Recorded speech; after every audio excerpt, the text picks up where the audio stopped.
So EuroBasket is the European Championship for national teams of women's basketball, taking place June 18th to June 29th. So we're talking about 2 weeks before EuroBasket starts.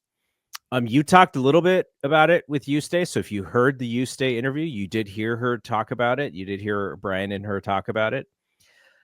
So which Valkyries players are leaving the team to play EuroBasket? Players on the roster or with rights held by Golden State with the player's country include Julie Van Loo, Janelle Solon, Cecilia Zandalizini, and Temi Fagbenle, and he put them in the probably will play EuroBasket bucket. In the reportedly will not play EuroBasket bucket are Kiara Linskins and Carla Late. And then the players who are not European, Stephanie Talbot, Kayla Thornton, Tiffany Hayes, Kate Martin, Veronica Burton, Monique Billings. And so that is a good amount of your roster who's actually getting a lot of tick right now. So we just talked about the rotation. Like that's going to drastically change in 2 weeks when these players miss. Yeah, and I've been seeing the Reddit, and it's something that you can see when you look at who's going versus who's staying. But who's going is, one guard and two forwards and a center, right? So with the guard position, it's kind of easy to say, okay, next man up, next woman up, Kate Martin, Carla, you just get to basically step up a spot. But for the forwards, it actually feels like you might need some replacement players to fill out some of that rotation, which I'm sure we'll get to with the hardship stuff. So which games will these players miss? Players will be gone 2 weeks. And back 48 hours after their team finishes play, which would be either after the group stage ends, which is June 21st or 22nd, or the knockout stage ends, which is June 29th. So there's a whole extra week there if based on how the team does. And so is that just with the prioritization rule, though? Did he mention that, like, at any part in that sentence? There was something about that. I know I saw it somewhere that I've started to become more familiar with that rule as well, and I think it was introduced in the most previous CBA, where like if you have a certain amount of service time, you qualify. Right. Or not, maybe qualify isn't the right word because you don't want this, but it helps WNBA teams, make sure players report to camp on time. But it's like something along the lines of whenever your league finishes, you have to be here within 48 hours. So I think that goes for EuroBasket as well. But Janelle's doesn't qualify for prioritization because she doesn't have, this is her first service time. So the WNBA teams can't officially stop the players from going since WNBA prioritization rules make an exception for national team play in the FIBA World Cup or FIBA Continental Championship. There you go. Never mind then. Teams can, in theory, waive players to free up a roster spot, but this would be drastic, and all 4 EuroBasket players are crucial to the Golden State team. And, if you're a free agent, do you want to go to, and you're European, do you want to go to Golden State? Probably not. They have invested in European players, right? And so Phoenix actually just did this. They waived Uzun, I believe that's how you pronounce her last name. She's going to play EuroBasket, and in comes Haley Jones, which I think they actually shared the court together, so it wasn't exactly like that. But Haley Jones, shout out Bay Area product, Santa Cruz product. Haley Jones is back on a team. So you could also suspend the player contracts for EuroBasket or for the rest of the season. And that would result in the players not getting paid, and that would save a small amount of money and temporarily open up roster spots and could discourage players from playing EuroBasket or punish them for choosing to do so. But again, you want to be a destination for European players. You don't want to scare European players from not wanting to be on your team. So this Julie Van Loo said she's not sure. And that, again, this is all ValkyrieNation.substack.com. Check them out. This is great. I've already subscribed to the Substack. Van Loo admitted she's not sure what she's going to do. And she said, The decision is a difficult one to make, and the Valkyries aren't very keen on letting us go.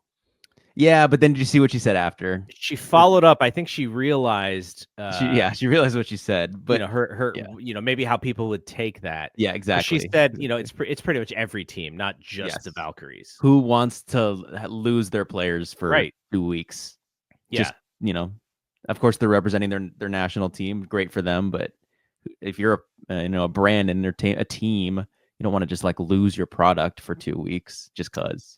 So essentially, the folks who are going to EuroBasket, who they don't make it to the knockout stage, they will probably miss 6 games, and the group stage winners will miss 10 games, which is a good chunk. 6 games out of 44, not crazy, but 10 games out of 44.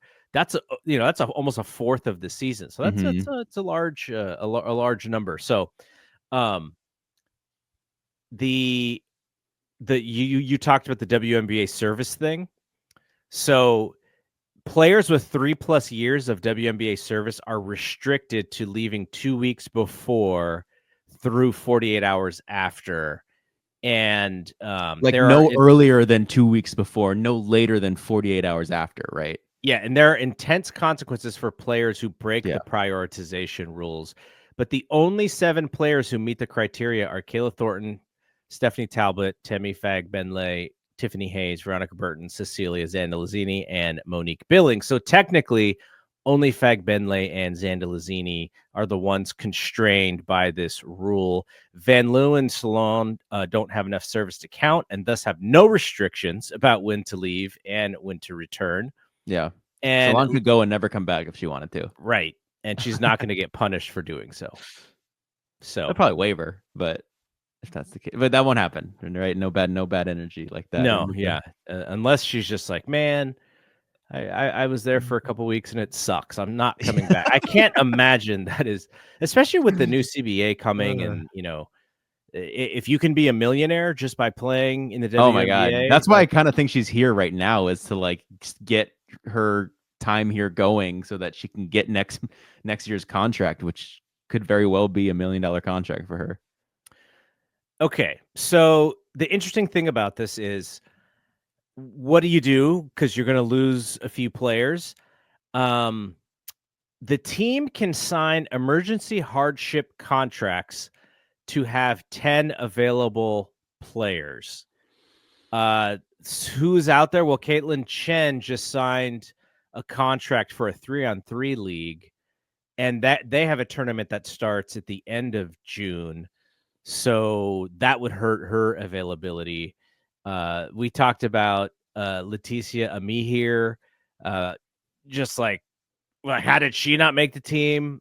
And so now we're looking at like, where are these players? So there have been 3 hardship contracts signed in 2025.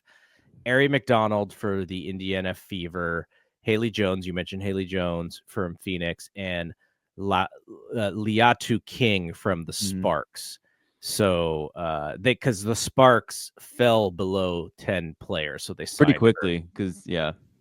So that is what they are going up against, which is every team, though, right? This is every team who invests in European players is going to have to deal with this. And when we had first started to hearing about this, the Valkyries leaning into the European players, we knew that this was coming. We just didn't really know what it was. But now we understand. And that, you talked about earlier, you were like, we know they're not the worst team in the league. They may lose a lot of these games because of how many of their players they're losing at the same time, though. Just because of depth, their second string is going to be really really hurt. It's like a good homestand too, which sucks. Like it's not even like on the road, like a road trip. It's like a homestand. We're going to be missing a lot of these players against good teams. But yeah, so they're at 12 right now. They might lose 4, so they go down to 8. They need to get back up to 10, so you get 2 hardship contracts. So I'd be looking at Leticia and me here. And like we said, they kind of have the guard spots that aren't going to EuroBasket besides Van Loo late staying. So you kind of have Late and Martin to be able to fill in that rotation spot. You need you need probably both of those hardships to either be a center. No, you probably go 2 forwards because Monique will be there and Kiara Linskins will be there. Kiara is going to go from DMP to backup center, get a lot of minutes while Temmie's gone. So I think you for sure find out where Leticia's up to and get ready to offer her the hardship. And also, did Chloe Bibby go back to Australia? Maybe see if she's still around and get her on the hardship as well. Those would be, they were already in training camp, familiar with the players. They were obviously they're probably very aware, like you have to plan for this. So yes. I'm sure that was part of the conversation. Are you willing to come back when we need you? Yeah, I'm sure that was, a big part of Natalie. I imagine Natalie said that, like, hey, you might not be playing for a roster spot right now, but you can leave an impression for there's EuroBasket this year. Many other teams might need, a hardship contract. And I'm surprised, none of them have been picked up so far, that Ami here hasn't found a team yet because she was so good in those preseason games. So I do think she would be like a obvious one, I guess, barring on what she wants to do. But I imagine that this was talked about, and I imagine that she's aware. And so I would go, Ami here would be the first call.